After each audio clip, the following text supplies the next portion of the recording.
They say every doll in the old mansion has a soul trapped inside, each face frozen in horror, each pair of glassy eyes silently screaming. For years, nobody dared cross the threshold of the Dollmaker's mansion, where it was said children who entered were never seen again. But young Sam was different.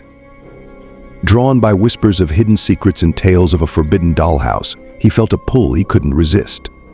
With his heart pounding and breath shallow, he pushed open the heavy, creaking door. Little did Sam know, once he stepped inside, he'd be joining a story more terrifying than he could ever imagine. The story begins with Sam, a quiet, introverted 12-year-old who spends most of his time exploring the woods behind his grandmother's house. His grandmother always warns him about the old mansion hidden in the forest, a place locals call the Dollmaker's house. Curiosity gets the best of him, and one gray afternoon Sam ventures farther into the forest, stumbling upon the mansion just as an autumn storm begins to roll in. The sight is foreboding, with rotting wood, smashed windows, and a massive rusted gate.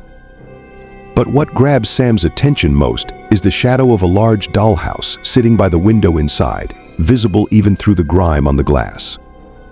As Sam cautiously steps inside, the air seems to thicken, almost as if it's pulling him in. The front room is silent, draped in dust and shadows, but there's something almost welcoming about it, like the house is an old friend who's been waiting. Sam sees the dollhouse up close. It's a meticulous replica of the mansion, down to the smallest details. What's disturbing, though, are the dolls inside, miniature figures in various poses, their expressions hauntingly lifelike and twisted, as though captured in moments of terror. And then he spots a small doll that looks just like him, perched on the front step of the dollhouse. The atmosphere grows colder, and Sam hears faint whispers. As he backs away, he realizes the doors in the dollhouse have opened on their own, mimicking the actual doors of the mansion. He hears footsteps above him, slow and deliberate, as if someone is inviting him to follow. Against his better judgment, he makes his way up the grand staircase, feeling an unshakable pull, and enters a large parlor filled with antique toys, dolls, and furniture that hasn't been touched in decades. Suddenly, a figure appears in the shadows, a tall, skeletal man in a tattered suit, his face hidden beneath a cracked porcelain mask. The Dollmaker. His voice is low and raspy, echoing as if it comes from deep within the walls. He tells Sam that he's been waiting for him, for someone brave enough to play his game. If Sam wins, he can leave. If he loses, he'll become part of the Dollhouse collection.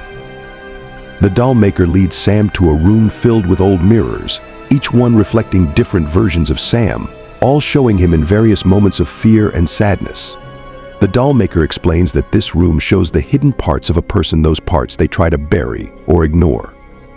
Sam must pick the correct mirror to leave the room, but the wrong mirror will pull him into a nightmare. After several tense moments and a few narrow escapes, Sam finally chooses the right mirror, stepping into the next room. This room is filled with dolls of every shape and size, each one seeming to watch him as he enters. The Dollmaker informs Sam that one of these dolls contains the spirit of a child who tried to escape before. To find the right doll, Sam must listen carefully, for only the cursed doll will whisper the truth. As he picks up various dolls, each one tells him something unsettling about himself, his fears, his regrets, his loneliness.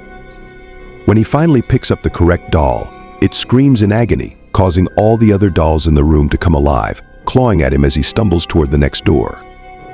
Now thoroughly terrified, Sam finds himself in a hallway lined with portraits. Each face seems vaguely familiar, and he realizes they're the missing children from his town's history. He recognizes some of the kids, but they appear much older, twisted by time and fear. The Dollmaker explains that each one of these children lost to the mansion now wanders its halls as spirits, forever trapped. The only way for Sam to escape is to pass through the hall without looking directly at any of the portraits. The faces seem to shift as he walks past, eyes following him, mouths opening as if to scream. One wrong glance and he'll be claimed by the Dollmaker, joining the Hall of Lost Souls. Finally, Sam reaches the mansion's heart, a dark, candle-lit room where the Dollmaker reveals his true form, an ancient spirit bound to the mansion, fueled by the fear and lives of the children he traps. The Dollmaker explains that he was once a craftsman who created dolls for grieving families, but after dabbling in dark magic to bring his creations to life, he became cursed. Now, he exists only to capture souls and add them to his collection. Realizing he has one last chance to defeat the Dollmaker, Sam remembers something he read in one of his grandmother's books: a way to weaken spirits bound to objects. He grabs one of the candles, setting the dollhouse aflame. As the dollhouse burns, the Dollmaker howls in pain, his form flickering and dissolving as each doll in the house is consumed by the fire. But the mansion collapsing around him, Sam races for the front door. The walls seem to close in, clawing at him, as if the house itself is trying to stop him. Finally, he bursts out of the front door, collapsing on the forest floor as the mansion crumbles into ruin behind him. Exhausted and shaken, he looked back at the ruins. What had once been an ominous, decaying structure was now a pile of ash, the remnants of evil smoldering in the eerie silence of the forest. He had defeated the Dollmaker, but something told him that the mansion might someday return, waiting for the next brave soul to uncover its chilling secrets. If you enjoyed this haunting journey with Sam, please remember to like, share, and subscribe for more terrifying tales. Who knows? You might be the first to hear about the next soul drawn into the shadows.